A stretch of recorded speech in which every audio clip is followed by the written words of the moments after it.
Honorable Chief Election Commissioner Shri Gyanesh Kumar Sir, Honorable Election Commissioner Dr. Sukhbir Singh Sandhu Sir, Honorable Election Commissioner Dr. Vivek Joshi Sir, Senior Deputy Election Commissioners Shri Manish Garg Ji, Shri Pawan Kumar Ji, Deputy Election Commissioners Shri Bhanu Prakash Ji, Shri Sanjay Kumar, DGIT, Mrs. Seema, Ms. Shubhra Saxena, Director ECI, Shri Vijay Pandey Ji, DDG Law. I am Ashish Goyal, DG Media.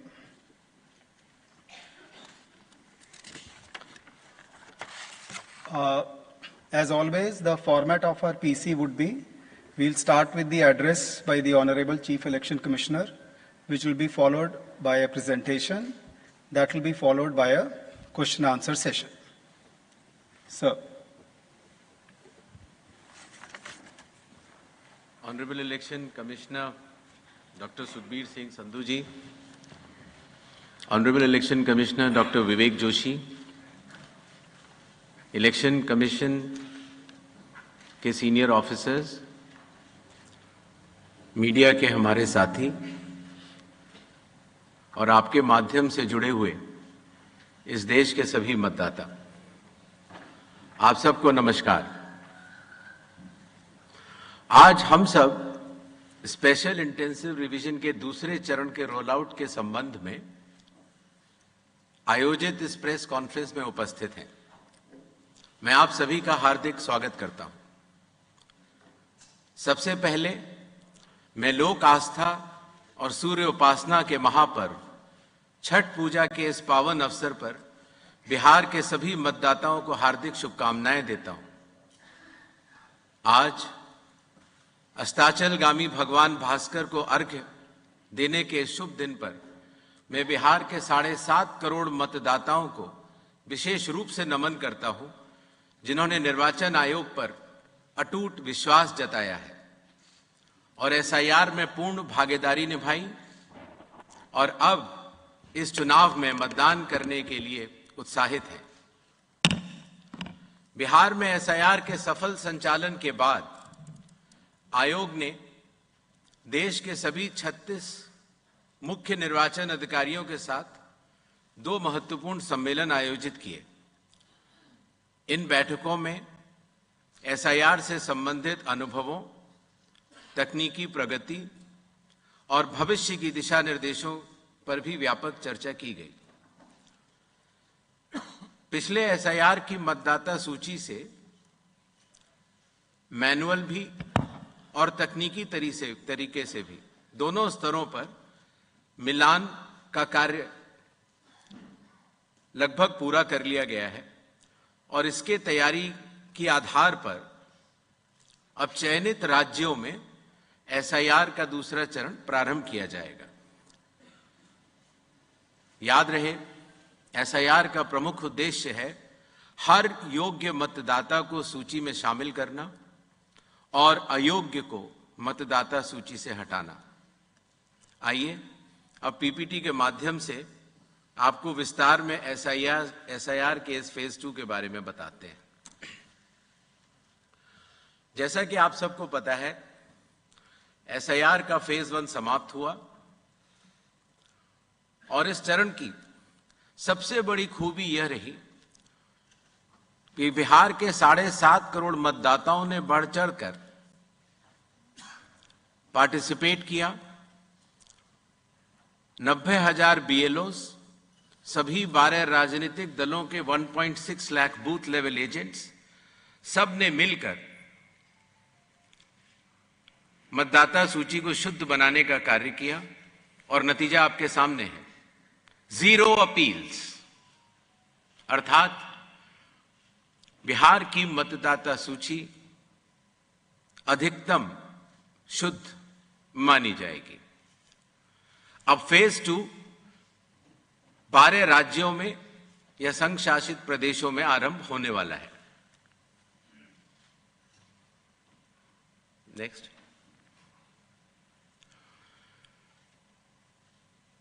किसी भी मतदाता के लिए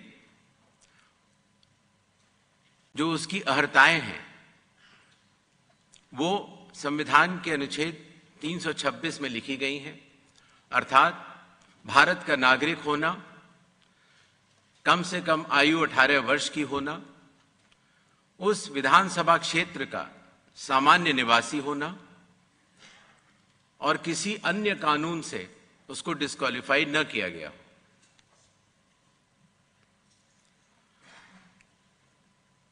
SIR की आवश्यकता के बारे में काफी चर्चा हो चुकी है, लेकिन फिर भी चुनाव आयोग एक बार आपको बताना चाहेगा कि चुनावी कानून के तहत हर चुनाव से पहले इलेक्टोरल रोल का रिवीजन आवश्यक है, और या जब भी चुनाव आयोग आवश्यकता अनुसार निर्धारित करे। विगत कुछ दशकों से लगभग हर राजनीतिक पार्टी ने मतदाता सूची के शुद्ध न होने के ऊपर चुनाव आयोग को लगातार शिकायतें दी हैं। पहले सन 1951 से लेकर 2004 तक लगभग 8 बार स्पेशल इंटेंसिव रिवीजन इस देश में चुनाव आयोग ने कराया है, और आखिरी इंटेंसिव रिवीजन लगभग 21 साल पहले 2002 से लेकर 2004 की मियाद में पूरा किया गया था। इस लंबे दौर में, 2 दशकों से भी अधिक लंबे दौर में, मतदाता सूची में कई परिवर्तन आवश्यक हो जाते हैं, जैसे कि भारत की विकास गाथा के साथ साथ लोगों का माइग्रेशन के साथ साथ कई बार उनका वोट पुरानी जगह भी बना रह जाता है और नई जगह भी बन जाता है, अर्थात एक से जगह ज्यादा रजिस्टर होने वाले वोटर्स, कई बार किसी की डेथ होने के बाद भी उसका नाम न हटाया जाना, या गलती से किसी भी विदेशी नागरिक का नाम मतदाता सूची में आ जाना। इन चारों कारणों की वजह से चुनाव आयोग ने निर्णय लिया कि पूरे देश में चरणबद्ध तरीके से एसआईआर कराया जाए, और इसकी पहली कड़ी बिहार आपके सामने समाप्त भी हो चुकी है और बड़े सफलतापूर्वक लोगों ने चुनाव आयोग पर विश्वास भी जताया है। एसआईआर करते समय एक बहुत बड़ी संख्या में चुनावी कर्मी चुनाव आयोग के साथ कंधे से कंधा मिलाकर काम करते हैं। आपको पता होगा कि लगभग हर 1000 वोटर के ऊपर एक पोलिंग स्टेशन औसत तौर पर हो जाता है। हर पोलिंग स्टेशन पर एक सरकारी कर्मचारी बूथ लेवल ऑफिसर के तौर पर कार्य करता है। एक विधानसभा क्षेत्र में 300 या 400 के बीच में लगभग पोलिंग स्टेशंस होते हैं, और हर विधानसभा क्षेत्र में एक इलेक्टोरल रजिस्ट्रेशन ऑफिसर होते हैं। वो भी सरकारी कर्मचारी होते हैं और एसडीएम के स्तर के होते हैं, और उनके अंडर में ये सारे बीएलओज कार्य करते हैं। इलेक्टोरल रजिस्ट्रेशन ऑफिसर को सहायता करने के लिए assistant electoral officer registration officers भी होते हैं, जो कि लगभग हर तहसील में एक या उससे अधिक होते हैं। ईआरओ एक सब डिविजनल मजिस्ट्रेट के लेवल का अधिकारी होता है, जिसकी कानूनी जिम्मेदारी होती है कि वो मतदाता सूची ड्राफ्ट तैयार करे, जनमानस से मिले हुए क्लेम्स एंड ऑब्जेक्शंस को रिसीव करे और उनके ऊपर एक निर्णय ले, और उसके बाद एक फाइनल मतदाता सूची प्रकाशित करे। ईआरओ के इस निर्णय के बाद, अर्थात फाइनल मतदाता सूची प्रकाशित करने के बाद, अगर किसी भी सिटीजन ऑफ इंडिया को,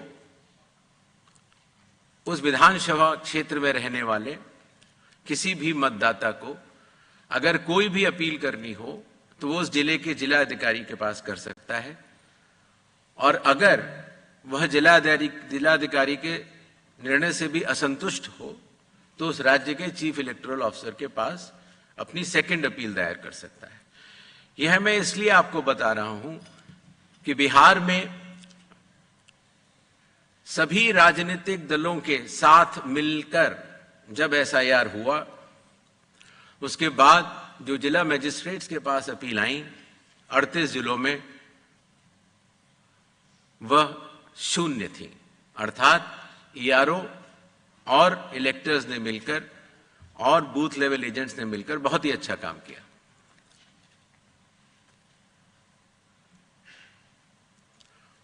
एसआईआर के समय ईआरओज और एईआरओज मिलकर सबसे पहला जो काम करेंगे वो इन्यूमरेशन फॉर्म्स को प्रिंट करेंगे। जिन राज्यों में एसआईआर हो रहा है या अभी होने वाला है, उनकी मतदाता सूची आज रात को 12 बजे फ्रीज कर दी जाएगी, और उन हर मतदाता को जिसका नाम उस सूची में है, उसको एक यूनिक इन्यूमरेशन फॉर्म प्रिंट करके बीएलओ उसके घर देने जाएंगे। इन्यूमरेशन फॉर्म में वो आवश्यक डिटेल्स होंगे जो कि आज की मतदाता सूची में हैं। जब बीएलओ फॉर्म्स डिस्ट्रीब्यूट करना शुरू करेंगे एग्जिस्टिंग इलेक्टर्स को, उसके बाद इन्यूमरेशन फॉर्म में जिसका भी नाम है वो उसको लिंक करने का प्रयास करेंगे कि क्या उन्हीं का नाम 2003 की सूची में था। अगर था तो उनको कोई भी कागज और नहीं देने होंगे। इसी तरीके से अगर उनका नाम स्वयं नहीं था और उनके पिताजी या माताजी का नाम था, तो भी उनको कोई और कागज नहीं देने होंगे। तो ये लिंकिंग और मैचिंग, बिहार जब हमने एसआईआर किया था तो सिर्फ बिहार की अवेलेबल थी, और आज पूरे देश की 2002 से 4 में हुए एसआईआर की मतदाता सूची जो लिंक दिया गया है voters.eci.gov.in पर कोई भी देख सकता है और इस मैचिंग को स्वयं भी कर सकता है। बीएलओज, बूथ लेवल ऑफिसर्स एसआईआर की प्रमुख कड़ी होते हैं। जब वो घर जाते हैं तो कई बार ऐसा भी हो सकता है कि किसी और व्यक्ति की उम्र उस घर में 18 साल के ऊपर की हो गई हो, तो हाथ की हाथ उसी समय वो उनका फॉर्म 6 भी भरवा लेंगे और डिक्लेरेशन भी ले लेंगे और उसकी मैचिंग और लिंकिंग भी पुराने एसआईआर से कर लेंगे। कई बार हमारे मतदाता अगर पढ़ने या लिखने में उनको दिक्कत है तो बूथ लेवल ऑफिसर उनको इन्यूमरेशन फॉर्म भरने में मदद भी करेगा, और मदद करने के बाद इस तरह के सारे इन्यूमरेशन फॉर्म्स मैचिंग और लिंकिंग करने के बाद वो ईआरओ और एईआरओ को जमा करेगा।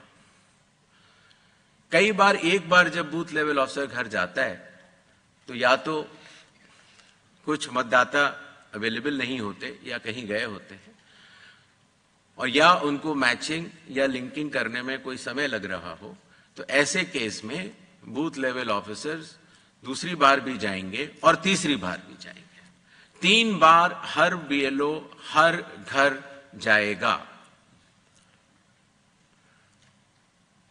जो प्रवासी लोगों की समस्या को हटाने के लिए, जो राज्य से कुछ समय के लिए बाहर गए हुए हैं लेकिन वहीं के सामान्यतः रहने वाले हैं, वो ऑनलाइन भी भर सकते हैं, और खास तौर से कई बार अर्बन वोटर्स को, क्योंकि उनके दिन के समय ही ऑफिस आवर्स रहते हैं, तो वो भी ऑनलाइन भर सकते हैं।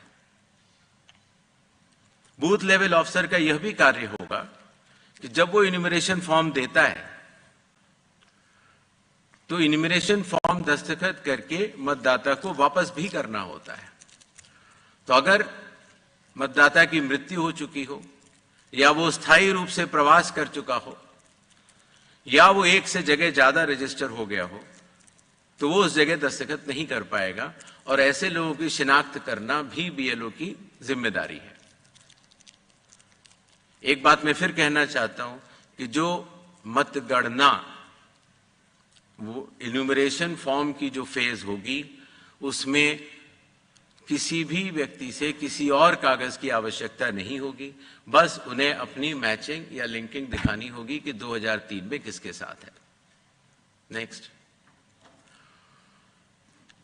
सारे फॉर्म्स मिलने के बाद ईआरओ और एईआरओ ड्राफ्ट सूची प्रकाशित करेंगे। ड्राफ्ट सूची में उन्हीं मतदाताओं का नाम होगा जिनके इन्यूमरेशन फॉर्म्स वापस मिल गए हैं। जिन मतदाताओं की मैचिंग या लिंकिंग नहीं हो पा रही है, 2003 में कहां थे, 2003 में आपके माता पिता भी नहीं थे या कोई भी नहीं था, ऐसे लोगों को भले ही उनका इन्यूमरेशन फॉर्म मिल गया हो, लेकिन नोटिस जारी करेगा ईआरओ और एईआरओ, और नोटिस जारी करने के बाद फिर वो उनकी एलिजिबिलिटी डिसाइड करेगा इंक्लूड करने के लिए या एक्सक्लूड करने के लिए बेस्ड ऑन इंडिकेटिव डॉक्यूमेंट्स, जो मैं आगे बताऊंगा। ईआरओस और एईआरओ की यह जिम्मेदारी होगी कि कोई भी योग्य मतदाता छूटे ना और कोई भी अयोग्य मतदाता सूची में अंदर ना आ पाए। ईआरओ के फैसले के खिलाफ कानूनी तौर पर जिला मजिस्ट्रेट के पास एक अपील होती है, जो मैंने आपको बताया, और जिला मजिस्ट्रेट के फैसले के खिलाफ चीफ इलेक्टोरल ऑफिसर के पास भी सेकंड अपील होती है। जो प्री इन्यूमरेशन फेज है, जो आज रात को 12 बजे से शुरू होगा, उसमें कंप्यूटर मैचिंग और लिंकिंग पिछले एसआईआर से ईसीआई नेट के जरिए की जा रही है, उसको आगे बढ़ाया जाएगा। मैनुअल मैचिंग और लिंकिंग काफी हद तक बूथ लेवल ऑफिसर्स ने इन राज्यों में कर ली है, और ट्रेनिंग जो बीएलओस की है, ईआरओस की है और डीओस की है। हालांकि काफी ट्रेनिंग हम लोग यहां ट्रिपल आईडीएम में कर चुके हैं, बट एक बीएलओ, ईआरओ और डीओ की ट्रेनिंग कल से शुरू होगी। सभी राजनीतिक दलों से 6 नेशनल पार्टीज जो कि हर राज्य में मौजूद हैं, और हर राज्य की जो स्टेट पॉलिटिकल पार्टीज हैं, उन सभी से निवेदन है कि वो अपने बूथ लेवल एजेंट्स, अगर उन्होंने नामित नहीं किए हैं किसी भी बूथ पर, तो जरूर कर लें। साथ ही साथ सभी चीफ इलेक्टोरल ऑफिसर्स को, डिस्ट्रिक्ट इलेक्शन ऑफिसर्स को और ईआरओस को यह निर्देश भी होंगे कि कल से शुरू होकर परसों तक वो सभी पॉलिटिकल पार्टीज को के साथ मीटिंग करेंगे और पूरी एसआईआर की प्रक्रिया को उनके समक्ष डिटेल में बतलाएंगे। जहां तक बूथ लेवल एजेंट्स का सवाल है हर पॉलिटिकल पार्टी के, जैसा कि बिहार में था, हर बूथ लेवल एजेंट एक दिन में 50 इन्यूमरेशन फॉर्म्स जो साइंड हो इलेक्टर्स के, वो कलेक्ट भी कर सकता है, उसके ऊपर अपना सर्टिफिकेशन दे सकता है और बूथ लेवल ऑफिसर्स को भी दे सकता है। इससे जो चुनावी कर्मी हैं और जो राजनीतिक दलों के नुमाइंदे हैं, दोनों मिलकर साथ काम कर सकते हैं। इन्यूमरेशन फेज में इन्यूमरेशन फॉर्म की प्रिंटिंग, डिस्ट्रीब्यूशन, मैचिंग और लिंकिंग विद 2002, 3 या 4 इलेक्टोरल रोल्स और इन्यूमरेशन फॉर्म्स को वापस कलेक्ट करने का कार्य होगा। और साथ ही साथ, जैसा आप सबको पता है, मतदाताओं की सुविधा के लिए चुनाव आयोग ने निर्णय लिया है कि किसी भी मतदान केंद्र में 1200 से अधिक मतदाता नहीं होने चाहिए, जिससे कि भीड़ न लगे। उसके हिसाब से रैशनलाइजेशन ऑफ पोलिंग स्टेशंस भी होगा। सारे इन्यूमरेशन फॉर्म्स जो वापस आने थे, उनके आने के बाद इलेक्टोरल रोल्स की ड्राफ्ट पब्लिश की जाएगी। ये सारी स्टेप्स वही हैं जो बिहार में हुई हैं, और उसी के साथ साथ चूंकि इन्यूमरेशन फॉर्म लेते समय ये पता लग जाता है कि ये व्यक्ति एब्सेंट हैं या शिफ्टेड हैं या डेथ हैं या डेड हैं या उनके डुप्लीकेट वोट्स बने हुए हैं, उन सब की लिस्टें बिहार में भी वो सभी BLS से भी शेयर की गई थी, पंचायत या पब्लिक ऑफिसेज के नोटिस बोर्ड पर भी लगाई जाएंगी और CEO के वेबसाइट पर भी अवेलेबल होंगी, जिससे कि कोई भी व्यक्ति एपिक नंबर लगा के देख सकता है कि उसका, जैसे पिताजी का नाम अगर उसकी मृत्यु हो गई है तो वहीं पर है कि नहीं।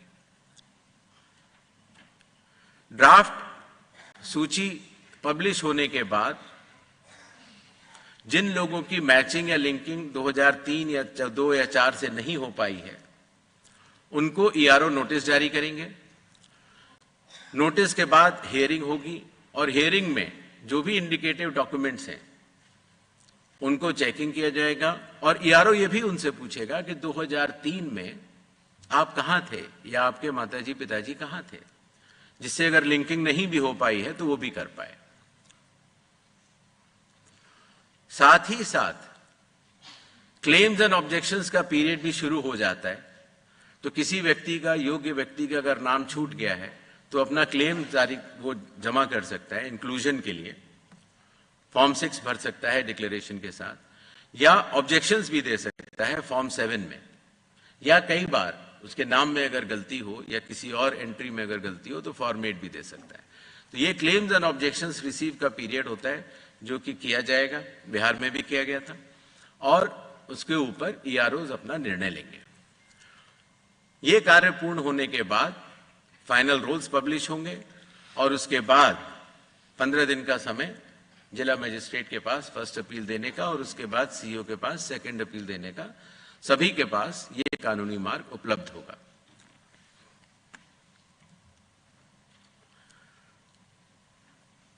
जैसा कि बिहार में चुनाव आयोग ने बहुत सफलतापूर्वक दर्शाया कि जो वल्नरेबल ग्रुप्स होते हैं, खास तौर से जो बुजुर्ग हैं या बीमार हैं या दिव्यांग हैं या कई बार हमारी बुजुर्ग महिलाएं हैं, तो इनको अगर किसी भी मैचिंग करनी है 2003 से या लिंकिंग करनी है, उन्हें कंप्यूटर नहीं आता, उनके पास मोबाइल नहीं है या उनको कोई सर्टिफिकेट बनवाना है, तो वॉलंटियर्स जो है वो या तो सरकारी कर्मचारी होते हैं या NCC या NSS के वॉलंटियर्स होते हैं, तो स्वयं उस व्यक्ति के लिए वो चले जाते हैं और वो कागज बनवा लेते हैं, जिससे कि हमारे मतदाताओं को कोई भी असुविधा नहीं हो। और इसकी वजह से आपने देखा होगा बिहार में जब 7.5 करोड़ मतदाताओं ने चुनाव आयोग के साथ कंधे से कंधा मिलाकर जब काम किया तो कोई भी परेशानी नहीं हुई। इस फेज में SIR के समय 1200 तक हम पोलिंग स्टेशंस को भी रैशनलाइज कर लेंगे और कुछ नए पोलिंग स्टेशंस भी खोले जाएंगे जो कि बदलाव के साथ साथ हाई राइज बिल्डिंग्स में भी होंगे या गेटेड कॉलोनीज में, या कई बार जो स्लम क्लस्टर्स छूट गए हैं वहां पर भी। इस विषय पर जो ड्राफ्ट पब्लिश होता है उसमें पॉलिटिकल पार्टी से DOs चर्चा भी करते हैं और उसके बाद ये 1200 हर पोलिंग स्टेशन की अलग अलग मतदाता सूची प्रकाशित की जाती है। ये ध्यान रखना होगा कि एक बूथ पर एक फैमिली के या एक घर पर रहने वाले सभी लोगों का नाम एक ही जगह आ जाए, उससे मतदाताओं को बहुत सुविधा होती है और बिहार में इसमें काफी लोगों ने मिलकर अच्छा काम किया।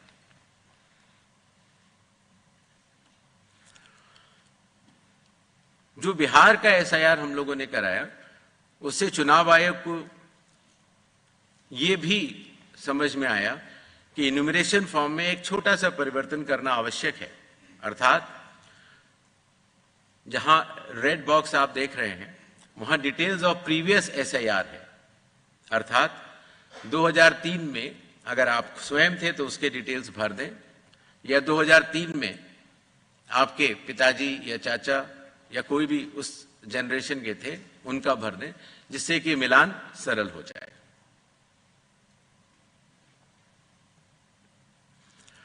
जो इन्यूमरेशन फॉर्म दिया जाएगा उसमें काफी चीजें प्री प्रिंटेड होंगी। मतदाता का नाम, उसका एपिक नंबर, उसका पता, सीरियल नंबर, पार्ट, कौन सी असेंबली है और उसका पुराना फोटो। एक QR कोड भी दिया जाएगा जिससे कि उस QR कोड को स्कैन करके आप स्वयं देख सकते हैं। सभी मतदाताओं से चुनाव आयोग का यह आग्रह रहेगा कि जहां पेस्ट करेंट फोटो लिखा हुआ है वहां पर अपनी नई और रंगीन फोटो, कलर्ड फोटो वहां पर अगर लगाएंगे तो जब भी आपका नया एपिक कार्ड बनेगा तो उसमें वो फोटो लगाई जाएगी, तो अच्छा लगेगा। शिनाख्त में भी आसानी होती है, बिकॉज कई बार वोटर कार्ड्स में लोगों के बहुत पुराने पुराने फोटो लगे हुए हैं। इन्यूमरेशन फॉर्म का ये हिस्सा है जो प्री प्रिंटेड के बाद नीचे आता है, उसमें ये डिटेल्स इलेक्टर्स को भरने होंगे। आधार नंबर बिहार में भी ऑप्शनल तरीके से चुनाव आयोग ने लिया था और इस बार भी आधार नंबर लिया जाएगा। फादर का नाम भी है, एपिक भी है, आपके स्पाउस, मदर, फादर का नाम भी है, डेट ऑफ बर्थ भी। जी, जो प्रीवियस एसआईआर के जो 2 खाने मैंने आपको बताए थे, उसमें स्वयं का अगर नाम है तो पहला जो बाईं तरफ वाला बॉक्स है, जिसमें इलेक्टर का नाम, एपिक अगर उसका है उस समय, तो बिकॉज 2003 में कई लोगों के पास एपिक नंबर नहीं था। रिलेटिव का नाम, कई बार फादर का नाम होता है और रिलेशनशिप, तो वहां पर फादर होगा।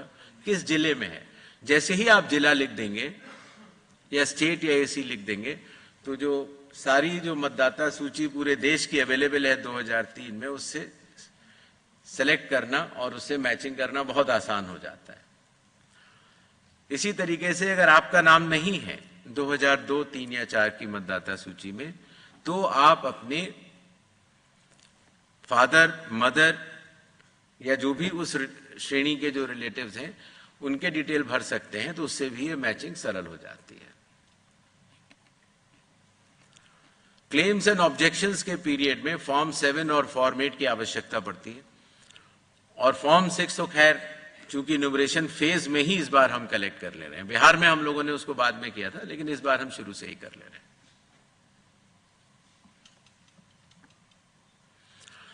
जो लिस्ट ऑफ इंडिकेटिव डॉक्यूमेंट्स हैं, जिन लोगों का 2002, 3 या 4 की मतदाता सूची से मिलान हो चुका है, उन्हें कोई भी डॉक्यूमेंट देने की आवश्यकता नहीं है। और जिन लोगों का मिलान नहीं हो पाया, वो संख्या काफी कम रह जाती है, सिर्फ उन्हीं लोगों को ये इंडिकेटिव डॉक्यूमेंट्स देने होंगे। जो बिहार में थे 11 वो, और आधार कार्ड नागरिकता का प्रमाण चूंकि नहीं है, तो वो आइडेंटिटी पर्पस के लिए लोग दे सकते हैं। नेक्स्ट, ये वो 12 राज्य हैं जहां पर कल से एसआईआर शुरू होने वाला है।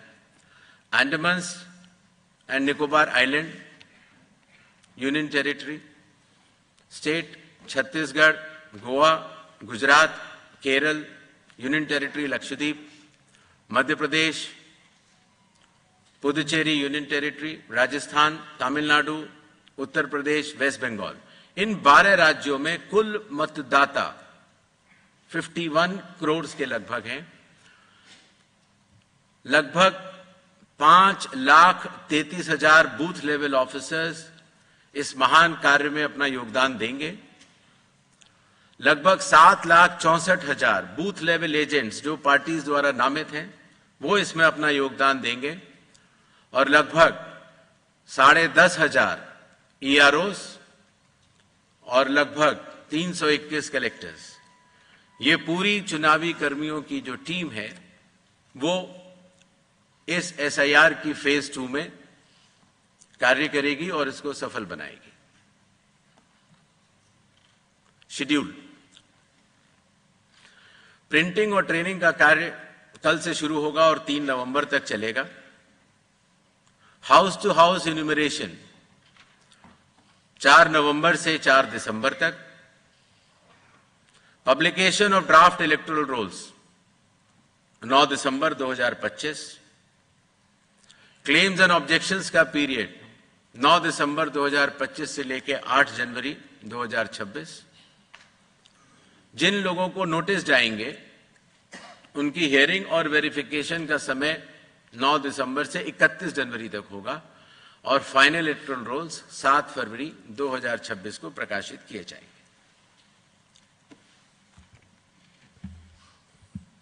धन्यवाद।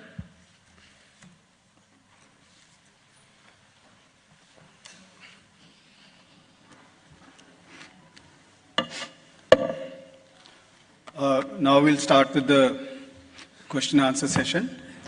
As per our previous format, we will be taking questions in groups of 5. And please be rest assured that maximum number of questions will be taken. Why? Sir, I will ensure that your question is taken. Please be seated. Sir, your question will be taken. That's all. चलिए कोई बात नहीं. Please don't disrupt the conference. Your question will be entertained and taken. In the interest. No, then I will not be able to entertain lot of questions. I have so many people. I don't have one person. Your question will be entertained. Yes. दीजिए इधर. Excuse me. ऊपर दीजिए, वो blue shirt में दीजिए. Sir नमस्कार, नीरज हूँ news 18 India से. हमारा सवाल ये है आपसे कि आपने जो 12 राज्यों के नाम दिए हैं और केंद्र शासित प्रदेश के, आगामी जो 5 राज्यों के चुनाव है, क्योंकि अगले साल मध्य में वहां चुनाव होने, उसमें असम भी है. असम में आपने SIR कराने का फैसला नहीं किया है दूसरे चरण में, तो इसकी वजह क्या है, कारण क्या है, और यहां कब कराएंगे? Sir, I'm Shriparna from the Hindu newspaper. In Bihar, the Election Commission has said that new EPIC cards would be given to all voters. What is the progress on that, and will the same be done for all these 12 states and rest of the states undergoing SIR as well?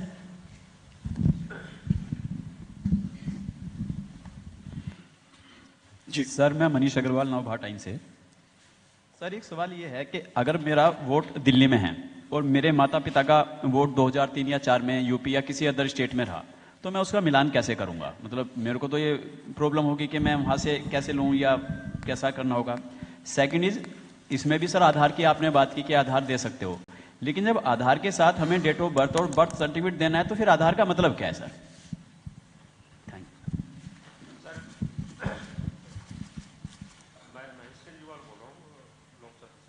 Sir, मेरा सवाल ये है कि जो second page में waste Bengal में जो आपका माइक प्लीज. होना है, थोड़ा इसको पास कीजिए. माइक. सर सेकंड पेज में जो SIR होना है विशेष करके वेस्ट बंगाल में, तो उसमें मुख्यमंत्री ने दूसरा mic.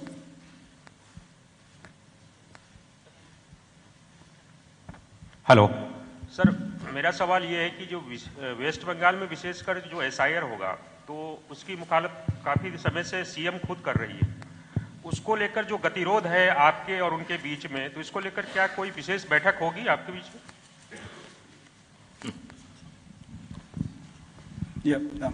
Sir, this is Damini from the Indian Express. Yes, sir. Sir, 2 questions. One is, what were the lessons that were learned from the Bihar SIR process? And secondly, sir, in the case of the June 24th order for Bihar, there was instruction to EROs to refer cases of suspected foreign nationals to the competent authority. How many such cases have been referred in Bihar, and will these instructions apply to the rest of the states and UTs as well?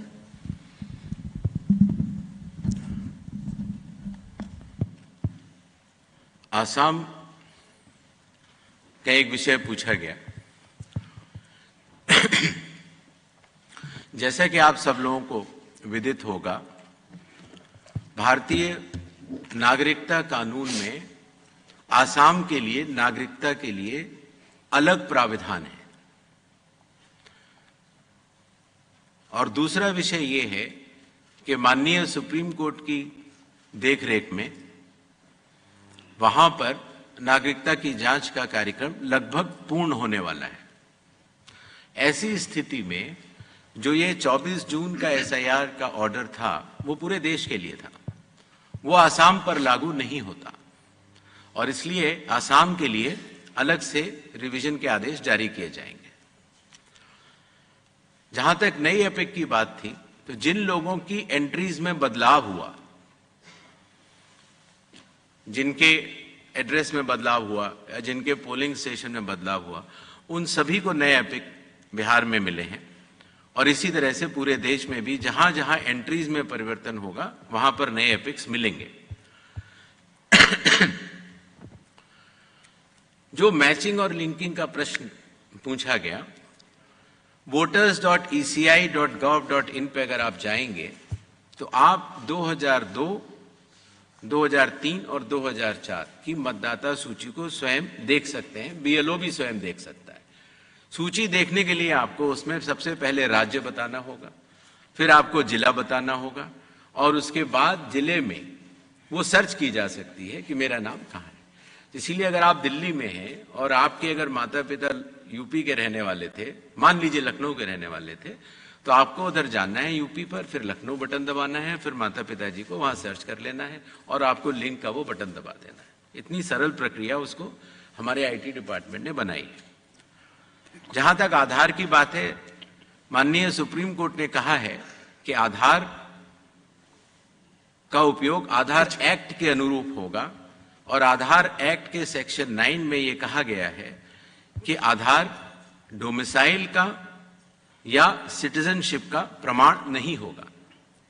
जहां तक जन्म तिथि की बात है, उसके ऊपर भी माननीय सुप्रीम कोर्ट के कई आदेश हैं जहां पर कि ये कहा गया कि आधार जन्म तिथि का प्रमाण नहीं है, और इसका ध्यान रखते हुए आधार अथॉरिटी ने अपना नोटिफिकेशन जारी किया।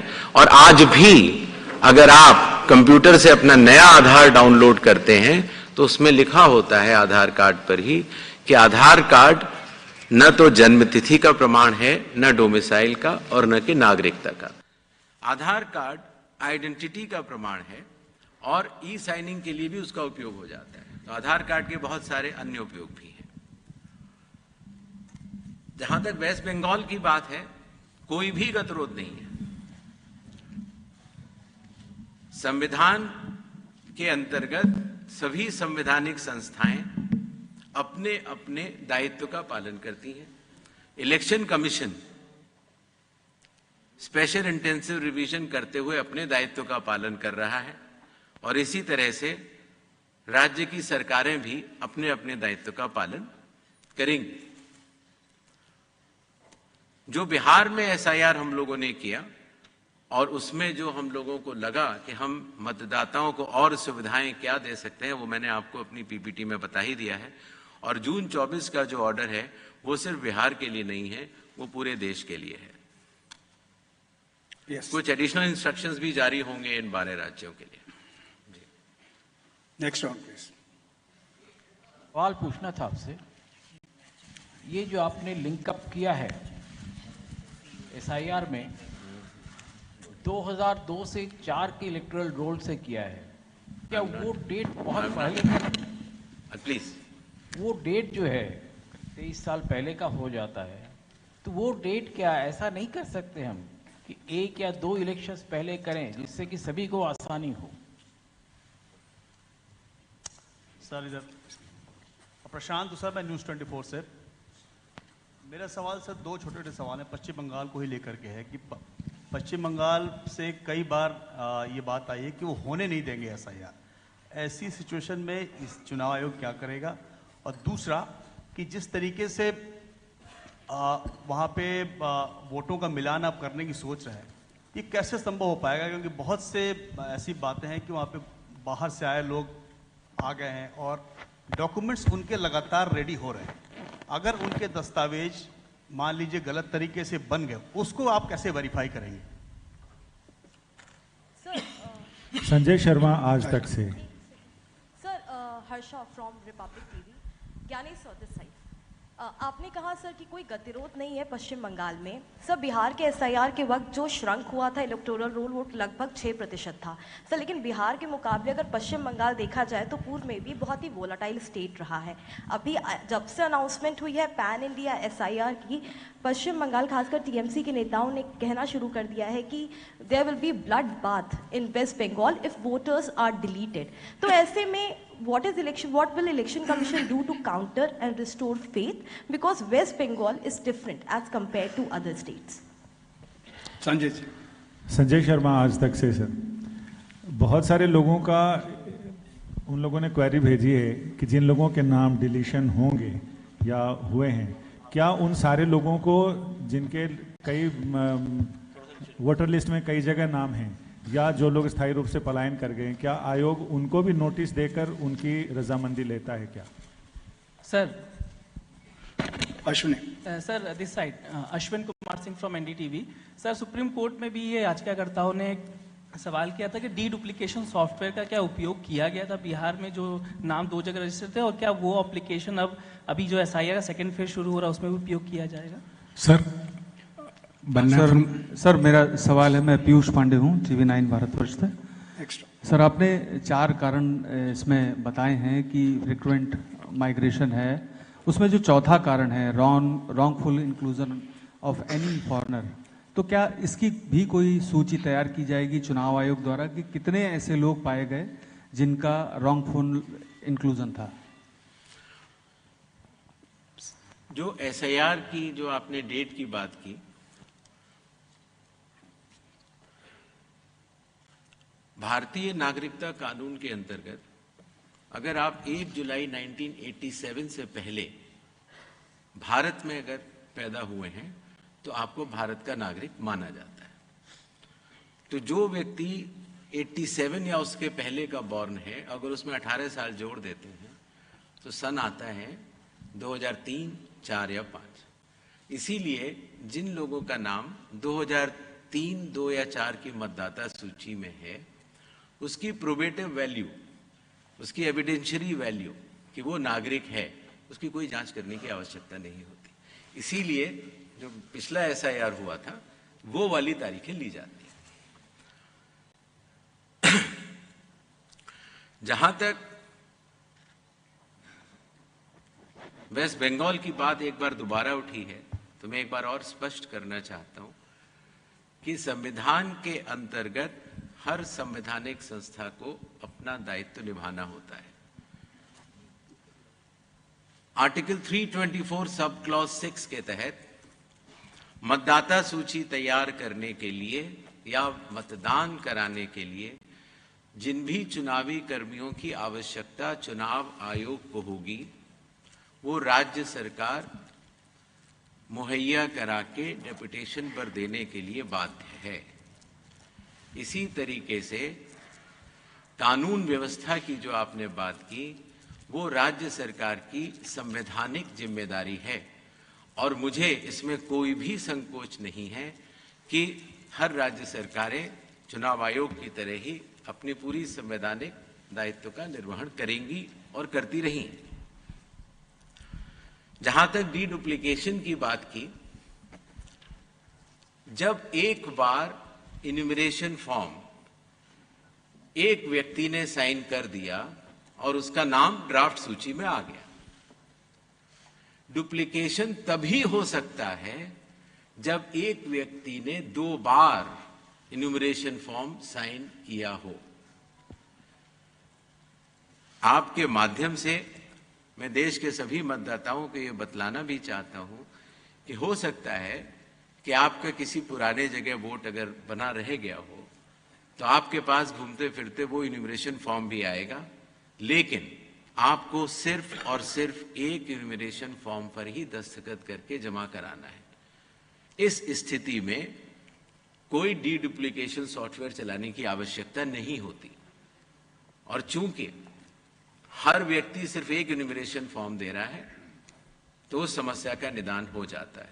वैसे भी कानूनी तौर से अगर एक से ज्यादा जगह अगर किसी भी व्यक्ति का मतदाता सूची में नाम है तो वो कानूनी अपराध माना जाता है। इसीलिए चूंकि पहले के विगत वर्षों में चूंकि माइग्रेशन इतना ज्यादा हुआ तो शायद इतना ध्यान नहीं दिया हो लोगों ने, लेकिन अब एसआईआर के बाद मेरा निवेदन रहेगा सभी मतदाताओं से कि वो ऐसा करेंगे और बिहार में सभी ने इसका स्वागत भी किया और बड़े अच्छे तरीके से हुआ।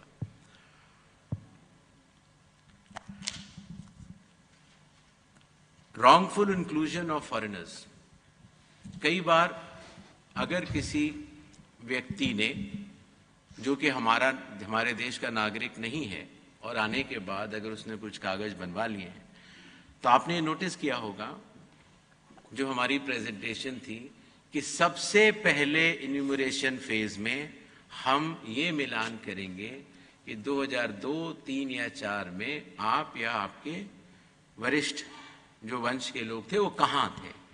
अगर उससे मिलान हो जाता है तो फिर ये बात खत्म हो जाती है। जो लोगों का मिलान नहीं होगा उनको नोटिस जारी होगा, और नोटिस जारी होने के बाद उन्हें वो कागज दिखाने होंगे, और उसके साथ साथ ये भी बतलाना होगा कि 2003 में वो कहाँ थे।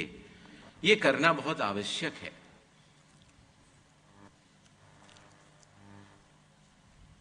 I think I have... Sir, Banna from Matham Delhi, from here, sir. Please, Sir.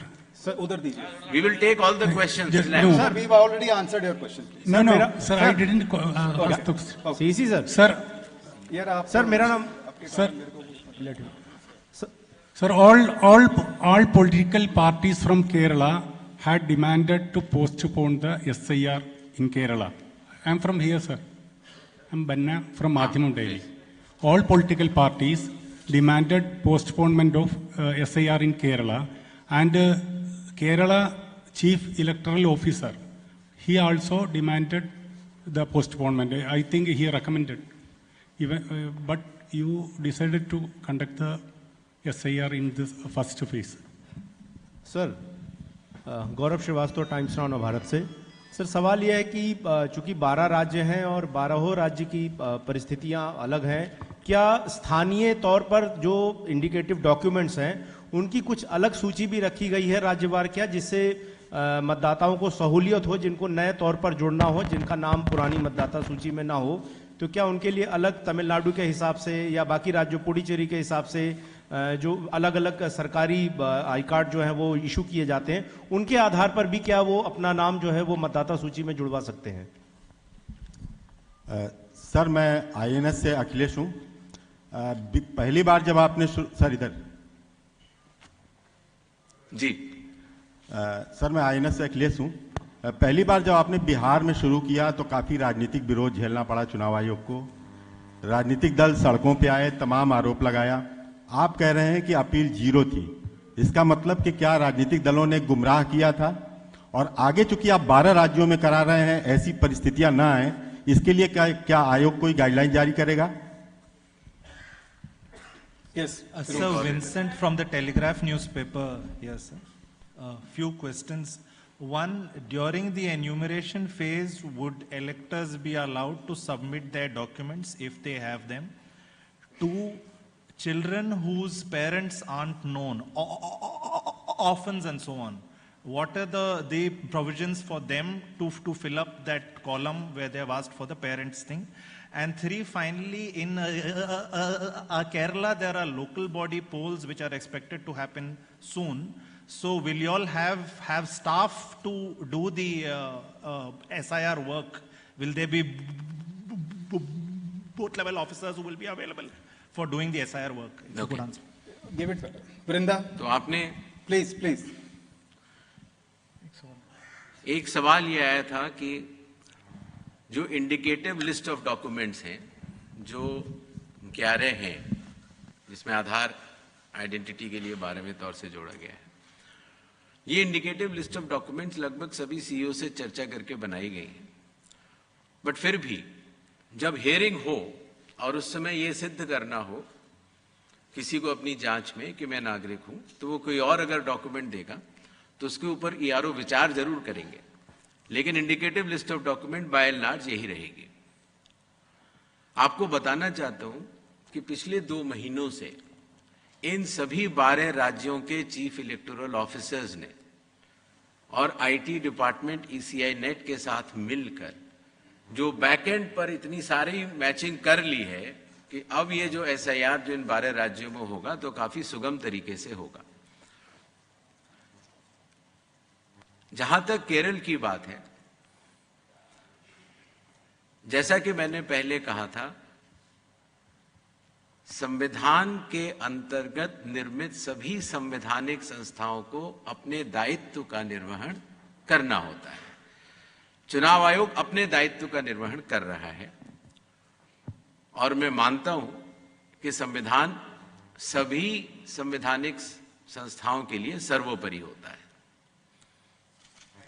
जहां तक बिहार में राजनीतिक दलों की तरफ से कुछ शब्द कहे गए, उन्होंने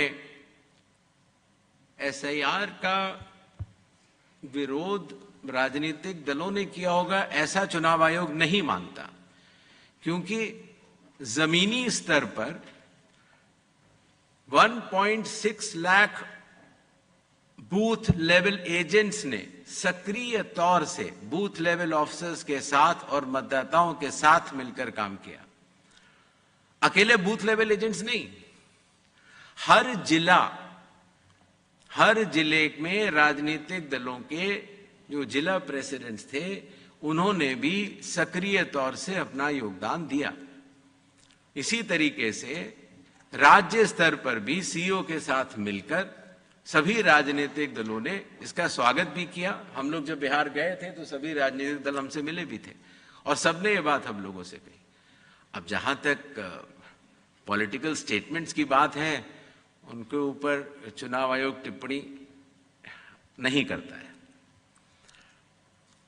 इन्यूमरेशन फेज में कोई भी डॉक्यूमेंट देने की किसी को आवश्यकता नहीं है, सिर्फ और सिर्फ मिलान और मैचिंग होगी। जहां तक एक विषय में भूल गया, लोकल बॉडीज के इलेक्शंस की बात केरला में की गई थी, चूंकि वहां भी लोकल बॉडी इलेक्शंस नोटिफाई भी नहीं हुए हैं और इसीलिए एसआईआर वहां पर अनाउंस कर दिया गया है।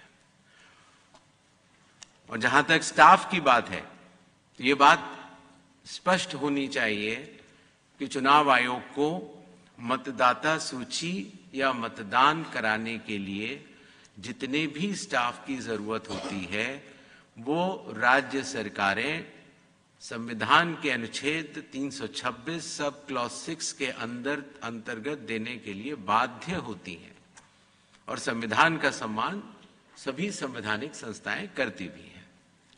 जहां तक उन बच्चों की बात है जिनके पेरेंट्स नहीं हैं, तो उन बच्चों के पास ये इंडिकेटिव डॉक्यूमेंट्स तो होंगे ही, तो इंडिकेटिव डॉक्यूमेंट्स होंगे। और दूसरी बात, ऐसे बच्चे जिनके माँ बाप भी नहीं हैं, तो कहीं तो उनके माँ बाप होंगे और जहां उनके माँ बाप होंगे उनसे उनकी मैचिंग और फिक्सिंग, जो मैचिंग और जो लिंकिंग की जाएगी जो मतदाता सूची से, वो बीएलओ भी कर लेगा और उसमें काफी कुछ काम पहले भी हो चुका है।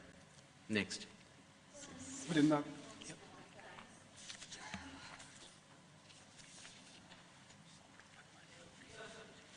Anubhuti from the Economic Times here. So as you just mentioned, there will be no document required during the enumeration phase. Now this is a very, very big shift from Bihar, where this was also a worry point because everybody had to go looking for documents. Also your enumeration form has changed this time. You've got a column for previous SIR linkages. So first, if you could explain the reasoning behind these shifts in the SIR process or the form. And two, you just mentioned that a lot of linking has already been done in these 12 states before embarking on phase 2, and this will make the SIR process easier.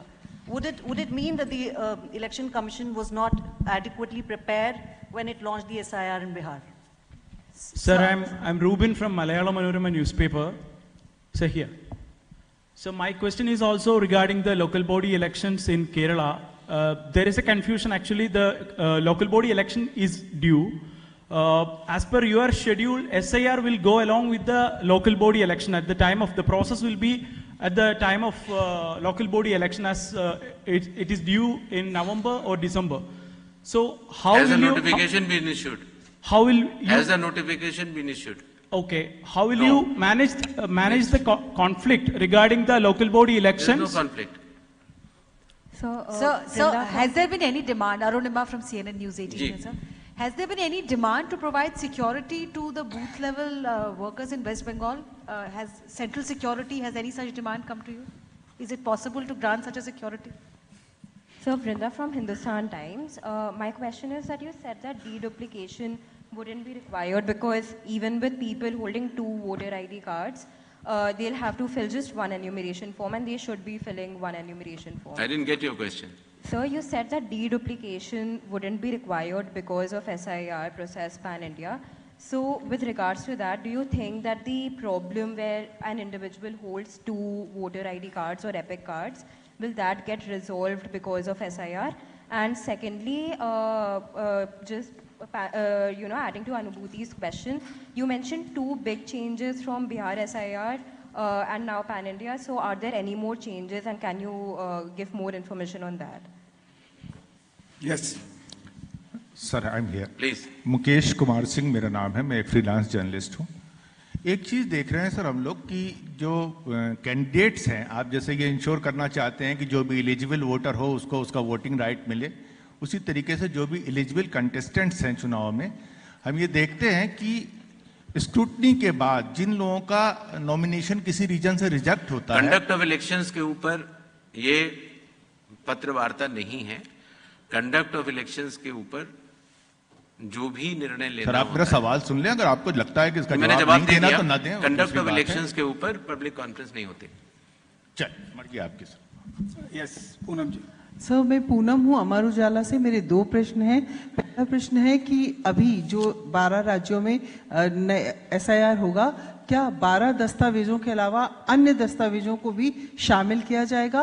और दूसरा प्रश्न, एक राज्य जिसमें SIR की घोषणा हुई है, बड़े पैमाने पर प्रशासनिक फेरबदल किया गया है, तो क्या चुनाव आयोग इसका संज्ञान लेगा? जी,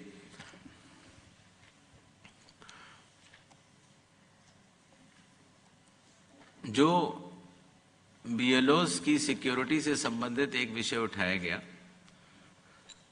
चुनाव आयोग को पूर्ण विश्वास है कि कानून व्यवस्था ठीक रूप से इन 12 राज्यों में चलेगी और इस तरह की आवश्यकता न पड़े, ऐसी हम कामना करते हैं। डीडुप्लीकेशन की जहां तक बात थी, शायद इस विषय को और गहराई से समझने की जरूरत है।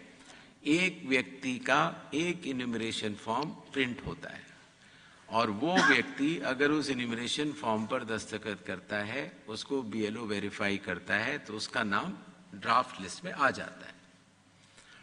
अगर उस व्यक्ति के एक से ज्यादा जगह नाम है तो उतने इन्यूमरेशन फॉर्म अलग अलग जगह प्रिंट होंगे। जितने भी नाम है सबके प्रिंट होंगे। तो जब तक वो व्यक्ति मानसिक तौर से कानूनी अपराध करने के लिए तैयार है, तभी 2 इन्यूमरेशन फॉर्म पर वो दस्तखत करेगा, अन्यथा एक पर ही करेगा। बाकी ये टेक्निकल और श्रोडिंगर इक्वेशन और मैथमेटिकल डीडुप्लीकेशन जो चीजें होती हैं, वो तब की जाती हैं जब फील्ड टू पर हाउस टू हाउस सर्वे नहीं किया जा रहा हो। ये physical field to field, person to person एक सर्वे है जो कि अगर आंकड़ों में आप देखेंगे तो वो एक बहुत बड़ा सर्वे है। जहां तक ये 11 दस्तावेजों की बात, ये सारे 11 दस्तावेज सभी चीफ इलेक्टोरल ऑफिसर से डिस्कस करके ही बनाए गए हैं।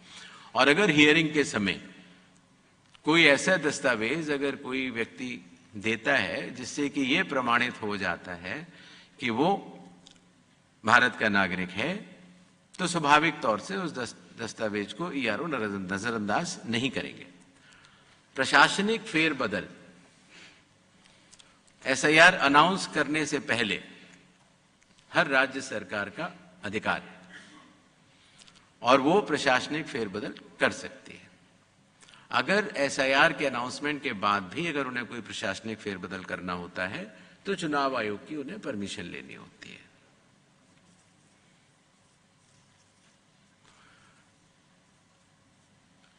जब हमने बिहार का SIR कराया था, जब चुनाव आयोग ने उस पर 24 जून को अपने आदेश जारी किए और उसके बाद इन्यूमरेशन फेज रही और क्लेम्स एंड ऑब्जेक्शंस की फेज रही, तो उसके क्रियान्वयन में ये पाया गया कि शुरुआती दौर में दस्तावेज लेने की आवश्यकता नहीं है, क्योंकि अधिकांश जो मतदाता होते हैं वो कहीं ना कहीं लिंक्ड होते हैं या वहीं के रहने वाले होते हैं, तो उनको दस्तावेज देने की आवश्यकता ही नहीं है। सच बात तो ये है, बिहार का अगर एग्जाम्पल देखते हैं, बहुत ही कम लोगों को और दस्तावेज देने की जरूरत पड़ी और इसीलिए उस सीख को ध्यान में रखते हुए जब इन 12 राज्यों में जब हम लोग SIR करा रहे हैं तो इस बात का निर्णय लिया गया कि कागज तभी मांगे जाएं जो इंडिकेटिव डॉक्यूमेंट्स हैं जब उसका व्यक्ति का 2003, 2004 से मिलान नहीं हो पा रहा है। कंडक्ट ऑफ इलेक्शंस के समय चुनाव आयोग प्रेस कॉन्फ्रेंसेस में इन विषयों पर इसलिए जवाब नहीं देता है जिससे कि उसका राजनीतिक अर्थ इधर से उधर निकालने के बाद किसी भी राजनीतिक पार्टी को या तो फायदा या नुकसान नहीं होना चाहिए, इसका कोई और रीजन ना निकालना चाहिए। इसी तरीके से जो local bodies please don't cross question. जो लोकल बॉडीज के इलेक्शंस की बात है उसको एक बार मैं फिर बता देना चाहता हूं कि लोकल बॉडीज के इलेक्शंस अभी तक केरल में नोटिफाई नहीं हुए हैं और इसीलिए चूंकि एसआईआर अब आ चुका है तो एसआईआर के लिए जितने भी चुनावी कर्मियों की आवश्यकता है संवैधानिक तौर पर वो अभी भी फील्ड पर हैं और मेरे ख्याल से उसमें कोई दिक्कत नहीं होनी चाहिए क्योंकि वहां के सीईओ ने भी काफी कुछ बैक एंड पर टेक्नोलॉजी से मैचिंग और लिंक का मिलान कर लिया है। Thank you, sir. Thank you all. Please join us for tea in the